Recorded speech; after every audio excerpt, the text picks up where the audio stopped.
आज तुमच्या तारणाचा दिवस आहे। तुम्हाला कोणत्या ना कोणत्या क्षेत्रात तारणाचा गरज आहे। तुमच्यापैकी काही जण नकळत भीतीचे गुलाम झाले आहे। प्रभू आज तुमच्याशी त्याच विषयावर बोलणार आहे। प्रभूला त्यातून तुमची सुटका करायची आहे। तो या महिन्यात त्या क्षेत्रात चमत्कार घडवून आणेल।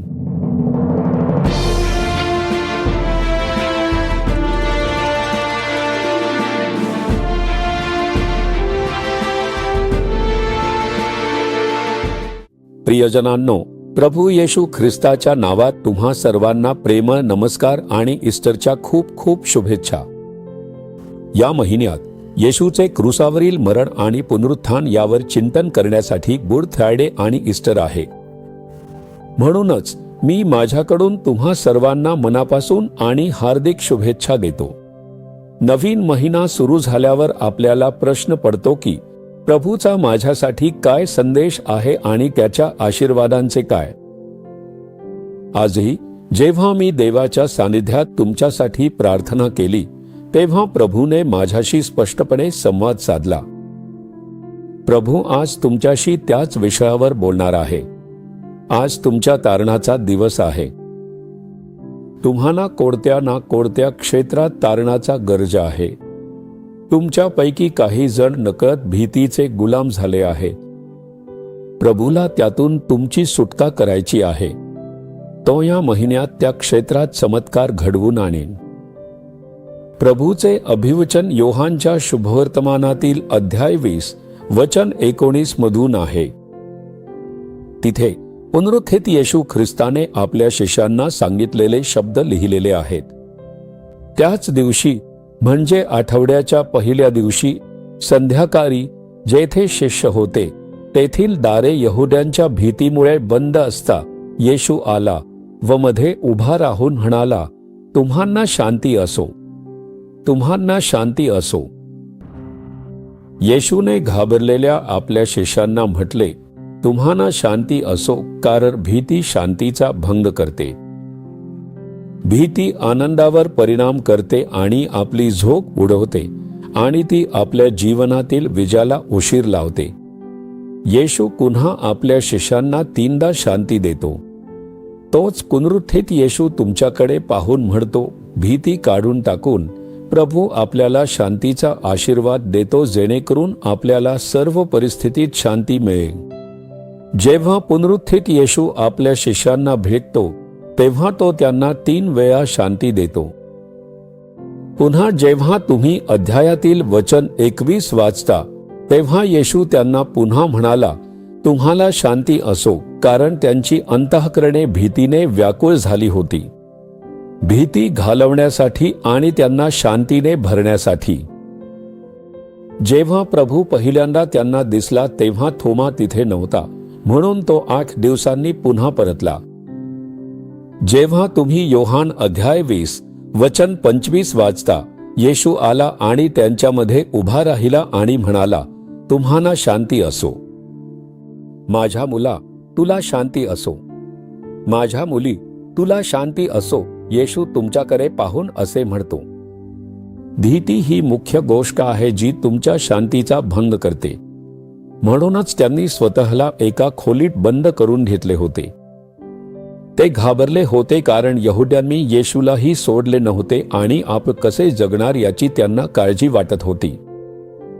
भीती घालवण्यासाठी आणि त्यांना ख्या शांतीने भरण्यासाठी पुनरुत्थित प्रभू त्यांच्यासमोर प्रकट होतो। आज प्रभू तुमच्याशी बोलत आहे, कारण कोणत्या तरी प्रकारची भीती तुमच्या हृदयाच्या खोलवर तुम्हाला त्रास देत आहे। जरी तुम्ही ते बाहेर उघड करत नसलात तरी ती भीती तुमच्या हृदयात रेंगाळत आहे। तुमच्याकडे पूर्ण शांती नाही। प्रभू येशू तुमच्याशी बोलत आहे, कारण त्याला तुमची भीती घालवायची आहे आणि तुम्हाला शांतीचा आशीर्वाद द्यायचा आहे। शिष्यांना कोणत्या प्रकारच्या भीतीने ग्रासले होते हे पाहूया। पहिली म्हणजे त्यांना माणसांची म्हणजेच लोकांची भीती वाटत होती। शास्त्रानुसार ही भीती विशेषतः यहुद्यांबद्दल होती।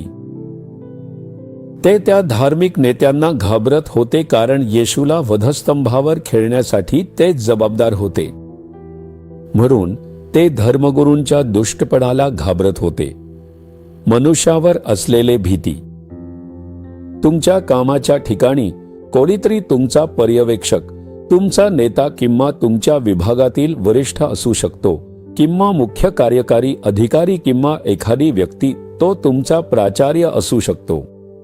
त्या व्यक्तीला पाहताच तुम्हाला भीती वाटते, एका विशिष्ट माणसाची भीती. त्यामुळे तुम्ही तुमच्या कामाच्या ठिकाणी शांतपणे आणि सहजतेने काम करू शकत नाही. ज्या ठिकाणी तुम्ही व्यवसाय करता तिथे तुम्ही कोणाकडून तरी कर्ज घेतले असेल किंवा मदत घेतली असेल. तुम्ही दुष्ट माणसांना घाबरता कारण त्यांनी तुम्हाला इशारा दिला आहे की मी तुला नामशेष करून टाकी. तुम्हाला अशी भीती वाटू शकते. दुष्ट माणसे, मत्सरी लोक आणि सत्तेत असलेल्या लोकांची काही लोकांना भीती वाटते. जरी आपण नीतिमान जीवन जगत असलो तरी ते लाचेची अपेक्षा करतात, खोटे आरोप करतात आणि आपल्याला त्याच्या खाली ठेवतात. म्हणून ते अधिकाऱ्यांना घाबरतात आणि त्यांच्या मनात माणसांची भीती असते. ही माणसाची भीती काय करते? जेव्हा तुम्ही बायबल वाचता तेव्हा नीतिसूत्रे अध्याय 29 वचन 25 म्हणते, मनुष्याची भीती पाशरूप होते. आप माणसाची भीती बाळगू नये. आपण कोणत्याही माणसाला कधीही घाबरू नये. तो काही वाईट करेल का? तो मला नोकरीवरून काढून टाकेल का? तो माझ्या प्रगतीत अडथळा आणेल का? तो माझ्यावर खोटा आरोप करेल का किंवा माझ्यावर खटला भरेल का? आपल्याला अशी भीती नसावी. पर तुमच्यात ती भीती आहे, माणसांची भीती. जेव्हा तुम्ही कोणाला पाहता किंवा कोणाचा विचार करता. काही कुटुंबांमध्ये आईवडील आपल्या मुलांना घाबरतात. मुलगा घरी आला की आईवडील थरथर कापतात. आजकाल आपल्याला माणसांची भीती वाटते. आपण आपल्या पालकांना घाबरतो कारण आपण त्यांचा आदर आणि सन्मान करतो. मुले आपल्या वडिलांबद्दल आदर दाखवतात कारण आदरापोटी असलेली ती भीती आवश्यक असते. तर आईवडील आपल्या मुलांना घाबरतात. देवाचे काही सेवक भीतीपोटी आपल्या मुलांना फटकारत नाहीत. परमेश्वराने एलीला फटकारले असले तरी तो आपल्या मुलांशी कडक वागला नाही कारण तो त्यांना घाबरत होता. तो आपल्या मुलांना घाबरत असल्यामुळे त्याच्या घरावर शाप आला. तुम्हाला हे माहीत असावे की माणसाची भीती पाश आणते. देवाने शौलला इस्रायलचा पहिला राजा म्हणून निवडले. परमेश्वराने शौलला राजा म्हणून निवडले आणि इस्रायल देशाचा राजा म्हणून त्याचा राज्याभिषेक केला. परमेश्वर त्याला शमुवेलाद्वारे आज्ञा देतो की त्याने अमालेकींचा नायनाट करावा आणि त्याने मेंढ्या किंवा बैल यांसारखे कोणतेही पशुधन सोडू नये कारण ते शापित आहेत. तो शाप पसरेल आणि इतरांनाही हानी पोहोचवेल, म्हणून त्यांचा पूर्णपणे नाश केला पाहिजे. परमेश्वर या सर्व आज्ञा देऊन त्याला पाठवतो. शौल देवाची आज्ञा स्वीकारतो आणि जातो. त्याने सर्व काही नष्ट केले तरीही इच्छेपोटी काही उत्तम पशुधन वाचवले आणि घेऊन आला. संदेश त्याने त्याला विचारले, जेव्हा परमेश्वराने सर्वांचा नाश करण्याची आज्ञा दिली होती तेव्हा तू हे परत का आणलेस? शौलने उत्तर दिले, ते उत्तम होते. त्यांचा नाश करण्यास मी कचरलो कारण लोक म्हणाले की त्यांचा बळी दिला जाऊ शकतो. परमेश्वर त्याला म्हणाला, तू माझ्या आज्ञेचे उल्लंघन केले असल्यामुळे तुला सिंहासनावरून पदच्युत केले जाईल. त्याच्या आज्ञाभंगाबद्दल त्याने त्याला ठामपणे बजावल्यामुळे त्याने सत्य सांगितले. शौल काय म्हणतो ते पहा. पहिले शमुवेल अध्याय 15. जेव्हा तुम्ही त्या अध्यायातील वचन 24 वाचता तेव्हा त्यात म्हटले आहे, मग शौल शमुवेलाला म्हणाला, मी पाप केले आहे. मी परमेश्वराच्या आज्ञेचे व आपल्या शब्दाचे उल्लंघन केले आहे कारण मी लोकांना भिवून त्यांचे म्हणणे ऐकले. शौलने अशा प्रकारे स्वतःचे समर्थन केले. परमेश्वर त्याच्या पाठीशी असल्यामुळे सत्ता राजाची होती.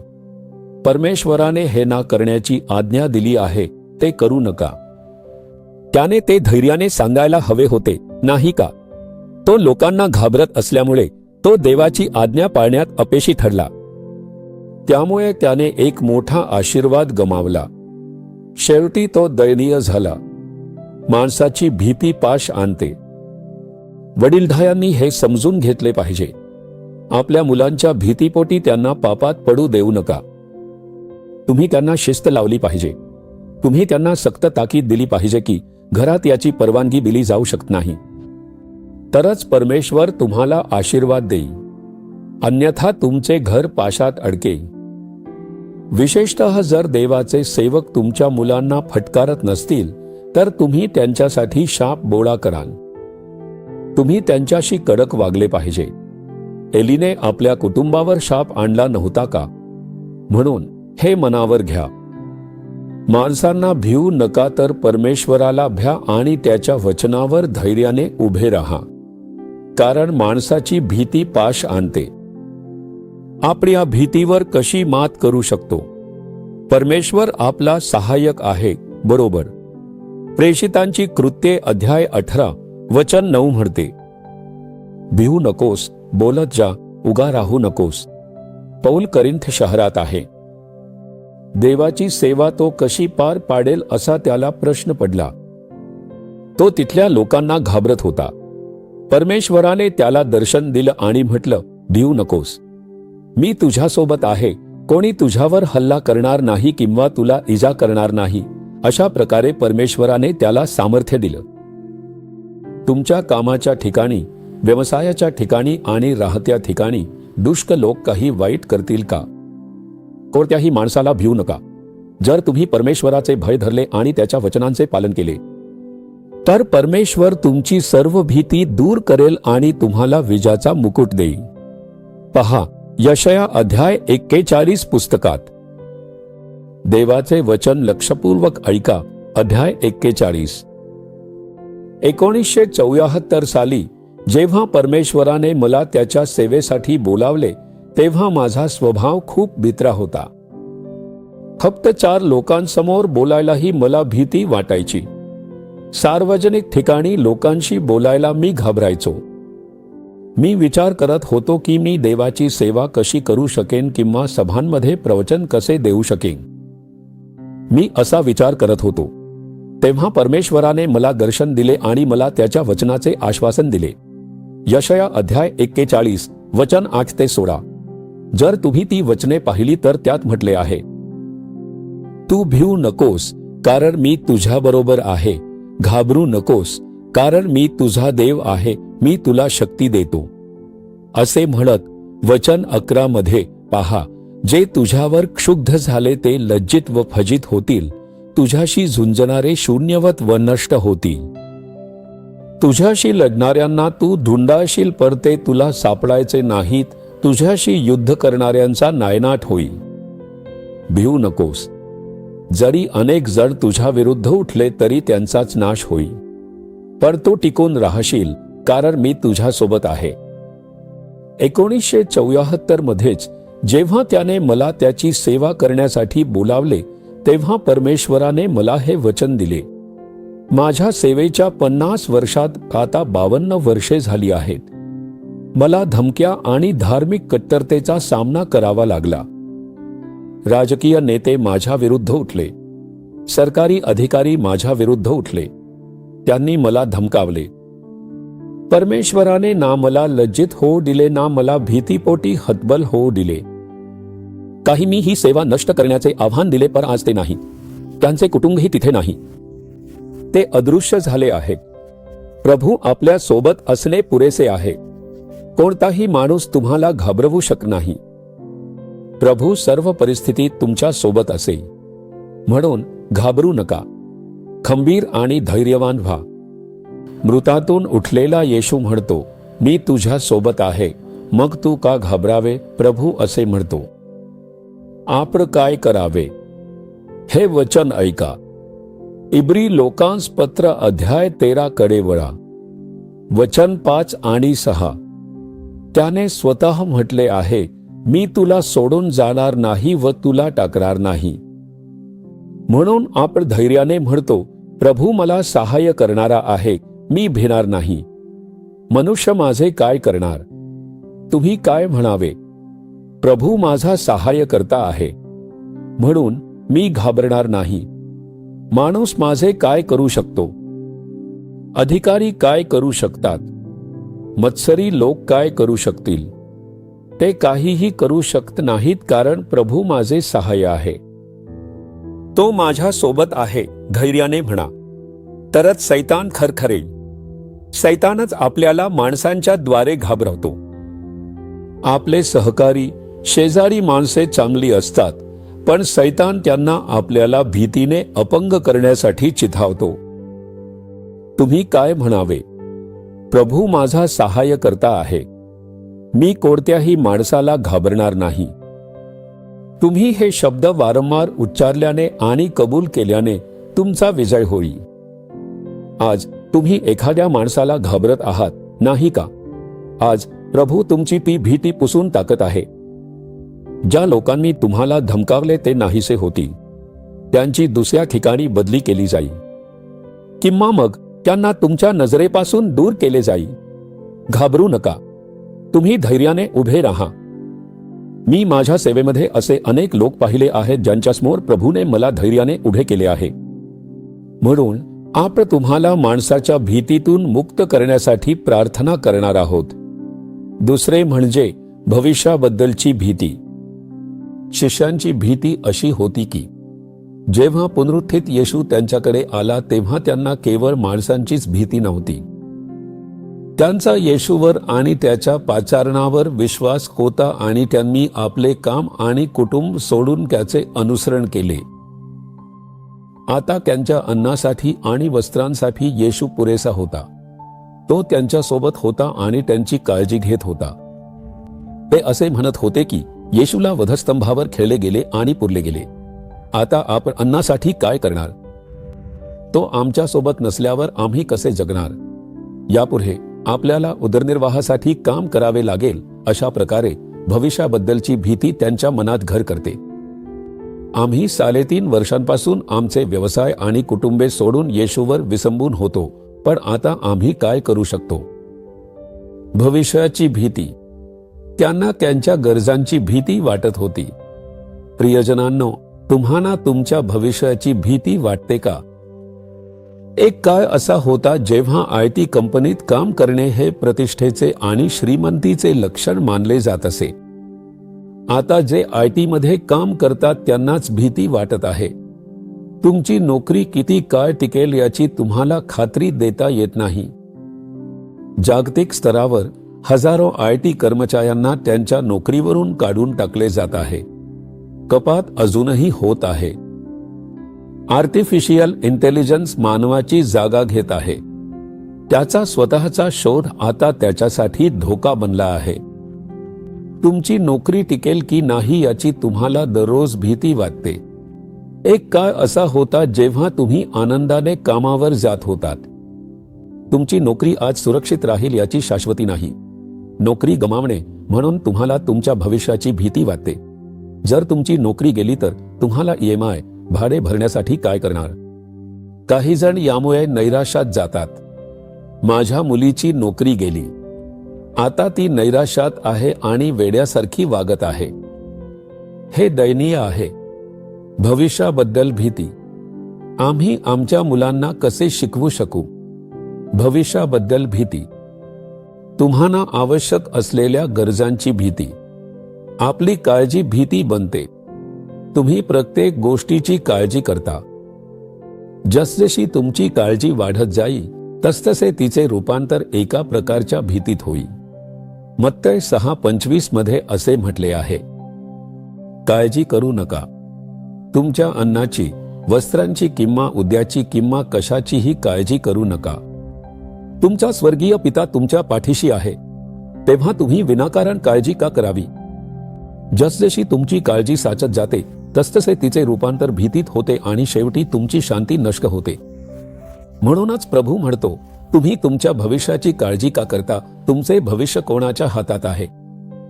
तुम्ही तुमच्या नोकरीवर किंवा व्यवसायावर विश्वास ठेवून जगता आहात का? ही भीती वारंवार येण्याचे कारण म्हणजे तुम्ही तुमचा विश्वास कशावर ठेवला आहे? तुमचे शिक्षण, नोकरी, कौशल्य किंवा तुमचा व्यवसाय? तुम्ही घाबरला आहात कारण तुमचा त्यांच्यावर खूप विश्वास आहे. तुमचा विश्वास प्रभूवर ठेवा. येशू माझ्यासोबत आहे. या व्यवसायाशिवायही तो मला मार्ग दाखवू शकतो. हा व्यवसाय बंद झाला तरी प्रभू नवीन व्यवसायासाठी मार्ग उघडू शकतो. प्रभूने मला ही नोकरी दिली, तोच माझा विश्वास आहे. ही नोकरी गेली तरी तो मला दुसरी देऊ शकतो, असा विश्वास. जर तुमचा प्रभूवर विश्वास असेल तर तुम्हाला भविष्याची भीती वाटणार नाही. काही लोक मुलगी जन्माला आल्यावर नाराज होतात आणि जेव्हा त्यांच्या दुःखाबद्दल विचारले जाते ते रडतात, आम्हाला भीती वाटते. पुन्हा विचारल्यावर का घाबरता ते म्हणतात, मुलगी आहे, तिच्या शिक्षणाची सोय करायची आहे, तिचे लग्न होईल तेव्हा खूप खर्च येईल. आज लोक त्यांच्या मुलांच्या लग्नाची काळजी करतात जे 24 वर्षांनंतर होणार आहे. भविष्याबद्दल भीती. अनेक जण असे जगत आहेत. उद्याची काळजी करू नका, घाबरू नका. प्रभू म्हणतो की स्वर्गीय पिता तुमच्या सर्व गरजा पूर्ण करेल. जर तुमचा देवावर ठाम विश्वास असेल तर तुम्ही घाबरणार नाही. तुम्ही घाबरता कारण तुमचा नोकरीवर विश्वास आहे. तुमचा तुमच्या कौशल्यावर, कष्टावर, माणसांवर आणि संपत्तीवर अढळ विश्वास आहे आणि म्हणूनच तुम्ही घाबरता. तुमचा विश्वास प्रभूकडे वळवा. काही वर्षांपूर्वी आम्ही एका सेवेसाठी सिंगापूरला गेलो होतो. मी माझ्या पत्नी आणि टीमसोबत गेलो होतो. तिथे स्थायिक झालेल्या तामिळनाडूतील एका कुटुंबाला आम्ही ओळखतो. आम्हाला त्यांच्या घरी बोलावले होते आणि त्यांनी माझ्या पत्नीचे आणि माझ्या टीमचे आनंदाने स्वागत केले. मी त्या बहिणीला अनेक वर्षांपासून ओळखतो, अगदी तिच्या लग्नापूर्वीपासून.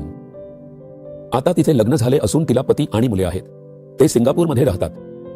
त्यांनी आमचे आनंदाने स्वागत केले आणि आमची विचारपूस केली.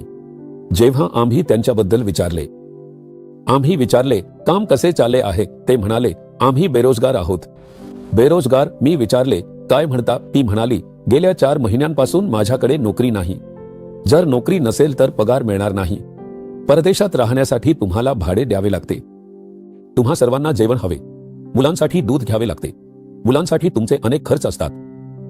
तुम्ही कसे जगता आहात? तुम्ही इतके आनंदी कसे दिसता? तुम्हाला भीती वाटत नाही का? कसे आहात? आम्ही खूप आनंदी आहोत. तिच्या शब्दांनी मला आश्चर्य वाटले. माझा विश्वासच बसला नाही.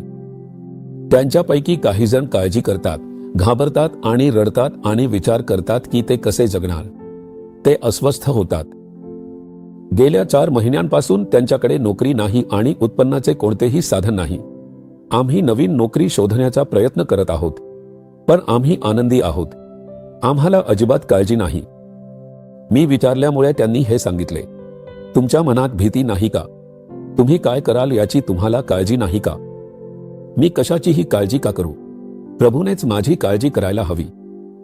त्यानेच मला वाचवले, माझ्यासाठी प्राण दिले आणि मला मुक्त केले. मी नोकरीवर नाही तर प्रभूवर विश्वास ठेवून जगतो. आम्ही येशूवर विश्वास ठेवून जगत असल्यामुळे आम्हाला कशाचीही भीती किंवा काळजी वाटत नाही. जर माझी ही नोकरी गेली तर तो मला दुसरी देईल. त्याने आम्हाला अन्न आणि वस्त्रांचा आशीर्वाद देण्याचे वचन दिले आहे. तो आम्हाला उपाशी राहू देईल का किंवा आम्हाला लज्जित करेल का? आम्ही त्याच्यावर विश्वास ठेवतो. आम्ही आमच्या नोकरीवर विश्वास ठेवत नाही. हेच ते रहस्य आहे. तुम्ही घाबरलेले किंवा काळजीत आहात कारण तुमच्या नोकरीवर विश्वास आहे. तुम्ही तुमच्या व्यवसायावर, तुमच्या मुलांवर आणि तुमच्या संपत्तीवर अवलंबून जगता. तुम्ही अजून प्रभूवर तुमचा विश्वास ठेवलेला नाही. तुम्ही तुमच्या परिस्थितीवर विश्वास ठेवत आहात, म्हणूनच तुम्ही भयभीत होता. माझी नोकरी जाईल का? जरी माझी ही नोकरी गेली तरी प्रभू मला दुसरी नोकरी देईल. ते घाबरले नाहीत. प्रभूने नवीन दारे उघडली. देवाने त्यांना इंग्लंडमध्ये उच्च पदाच्या नोकऱ्या दिल्या आहेत. प्रभूने त्यांना स्वतःचे घर देऊन आशीर्वादित केले आणि उंचावले आहे. त्याने त्यांना लज्जित होऊ दिले नाही. तुम्ही का घाबरता? तुमचा विश्वास योग्य ठिकाणी ठेवलेला नाही. प्रभू म्हणतो, देवावर विश्वास ठेवा. तो माझे मार्गदर्शन करेल, मला अन्न आणि वस्त्रांचा आशीर्वाद देईल. तो मला चांगली नोकरी आणि उत्पन्न देईल. तो मला काम करण्याची शक्ती देईल. तो मला बरे करेल आणि माझे मार्गदर्शन करेल. तो आमच्या सर्व गरजा पूर्ण करेल. तुमच्याकडे हा विश्वास असायला हवा. जर तुमच्याकडे तो विश्वास असेल तरच तुम्ही भीतीशिवाय आनंदाने जगू शकता. देवावर विश्वास ठेवा.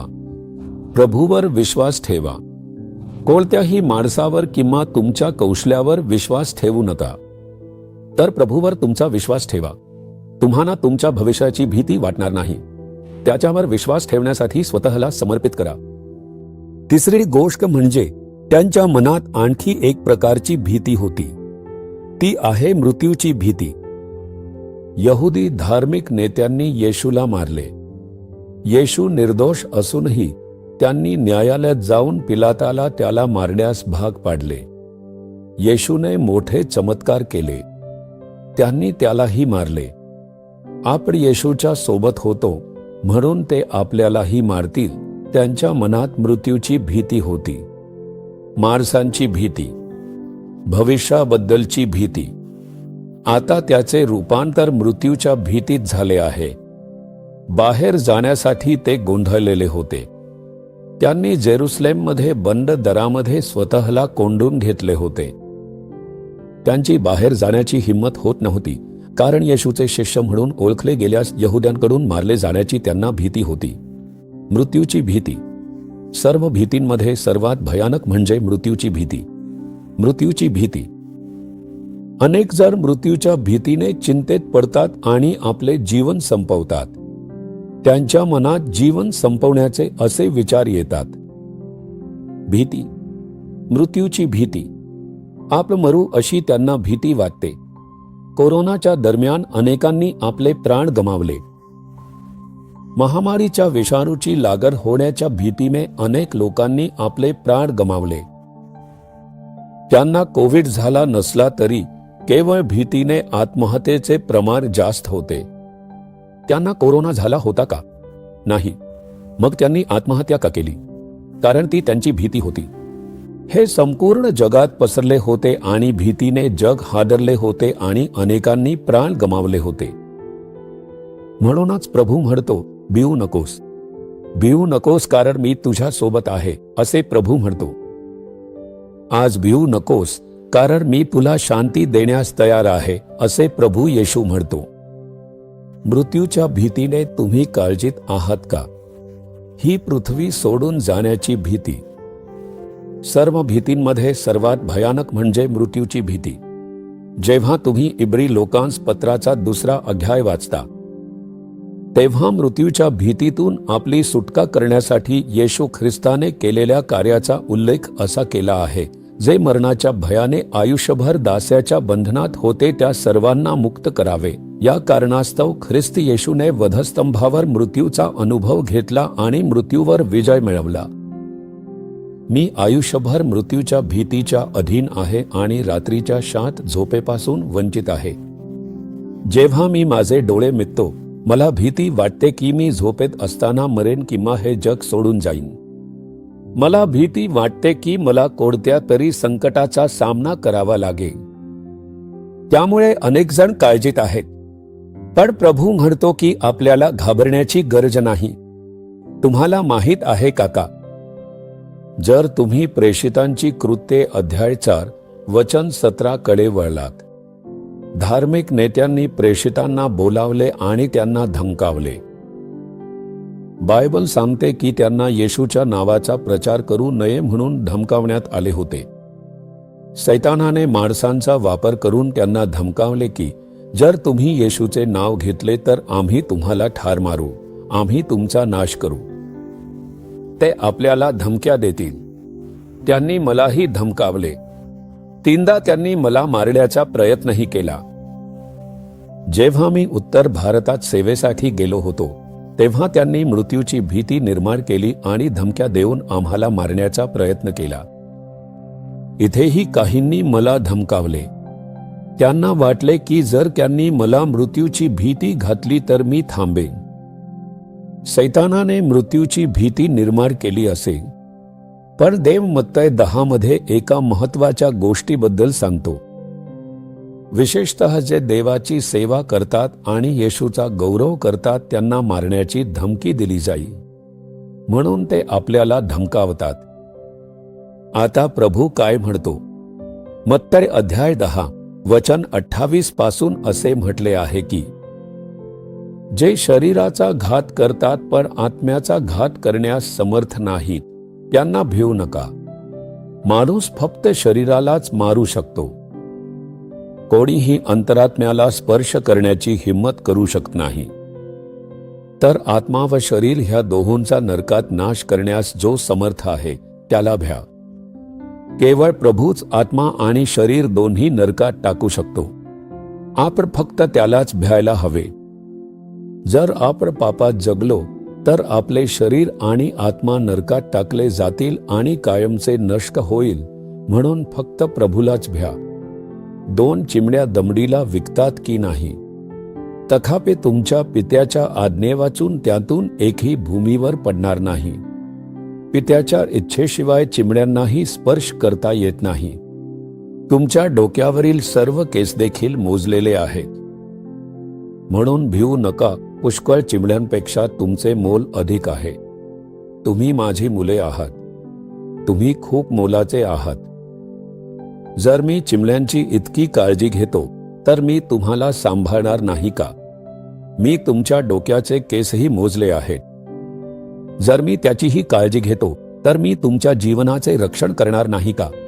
प्रभूला हेच सांगायचे आहे. मग तुम्ही मृत्यूला का भ्यावे?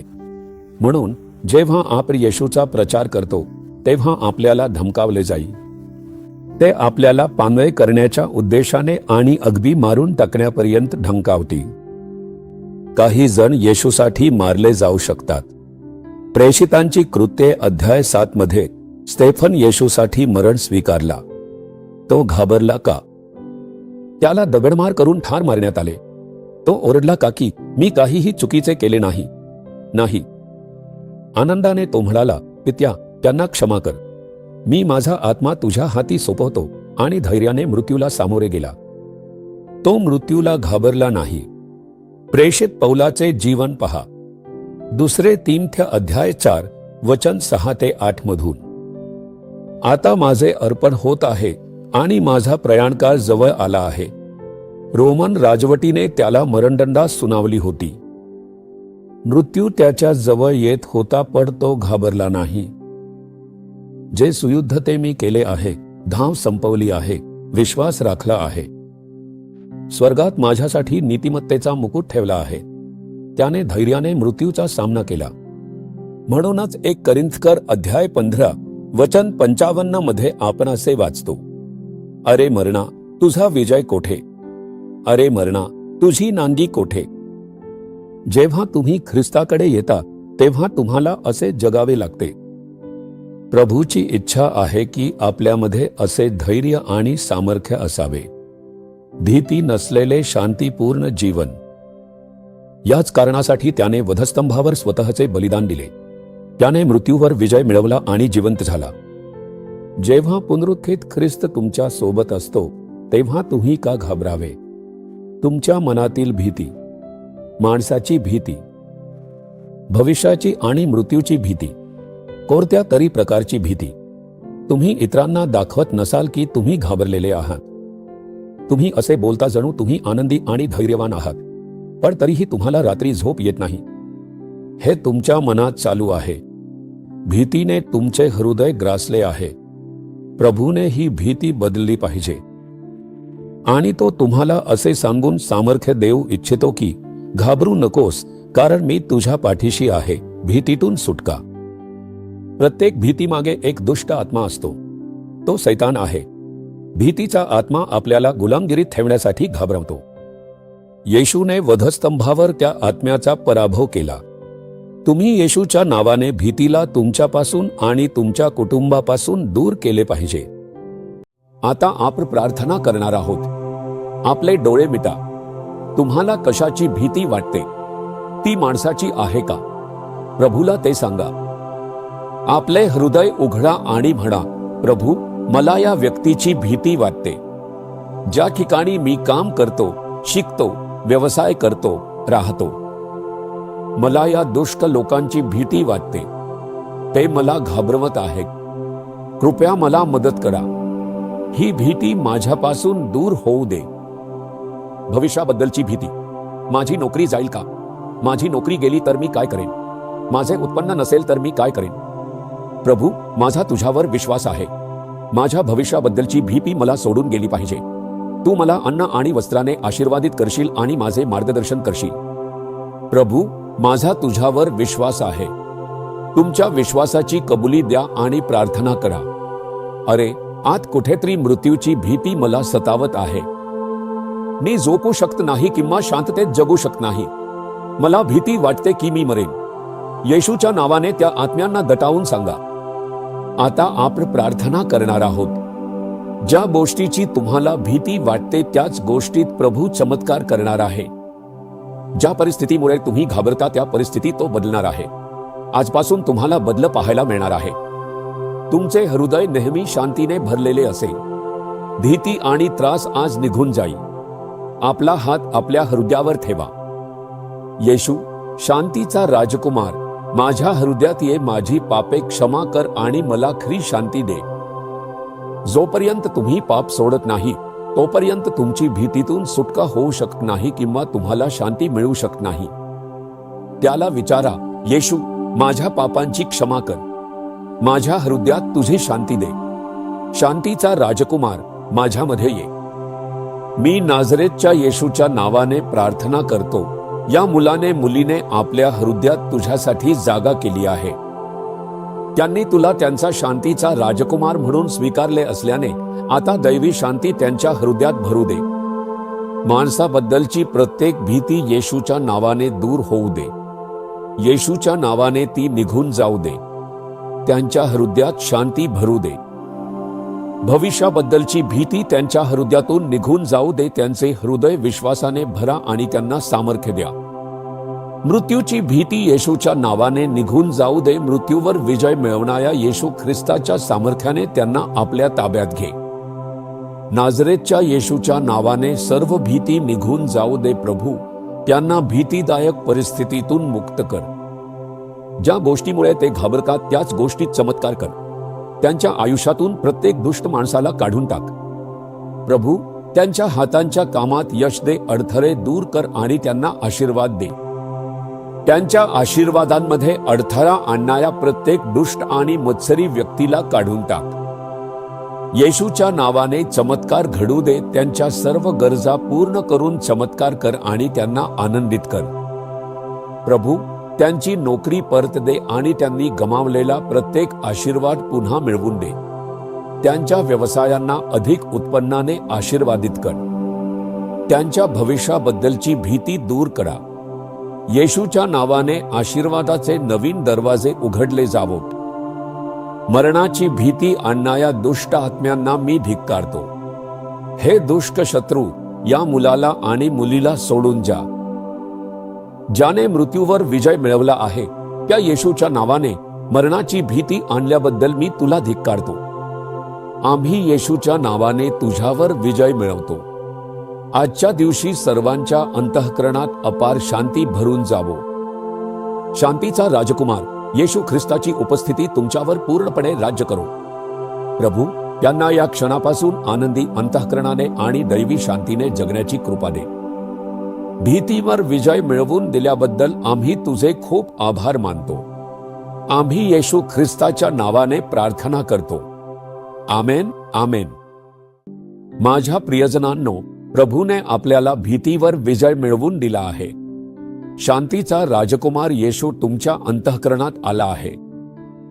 जर तुम्ही दररोज बायबल वाचले तर जेव्हा देवाचे वचन तुमच्या अंतःकरणात भरेल तेव्हा भीती निघून जाईल. दररोज सकाळी पवित्र आत्म्यात प्रार्थना करा. जेव्हा पवित्र आत्म्याची शक्ती तुमचे अंतःकरण भरून काढते. देवाने आपल्याला भीतीचा आत्मा दिला नाही तर सामर्थ्याचा, प्रीतीचा आणि सुबुद्धीचा आत्मा दिला आहे. जेव्हा देवाचा हा आत्मा आपल्यावर ताबा मिळवतो तेव्हा आपल्या अंतःकरणातून भीती निघून जाईल. त्यानंतर खरी शांती आपले अंतःकरण भरून काढेल. प्रभूमध्ये नेहमी आनंद करा. भीती निर्माण करणाऱ्या आत्म्याचा प्रतिकार करा. शांतीचा राजकुमार तुमच्या अंतःकरणात वास करत आहे यावर विश्वास ठेवा. त्याची स्तुती करा आणि त्याच्या उपस्थितीचे रक्षण करा. प्रभूचा आशीर्वाद आणि देवाची शांती तुमच्या जीवनात अनंतकाळ टिको. आमेन. जीसस रिडीम्ड मराठी ह्या यूट्यूब चॅनेलला सबस्क्राईब करा. सबस्क्राईब बटनावर क्लिक करा आणि बेल चिन्हावरही क्लिक करा. दररोजच्या नवीन कार्यक्रमांची माहिती मिळवा.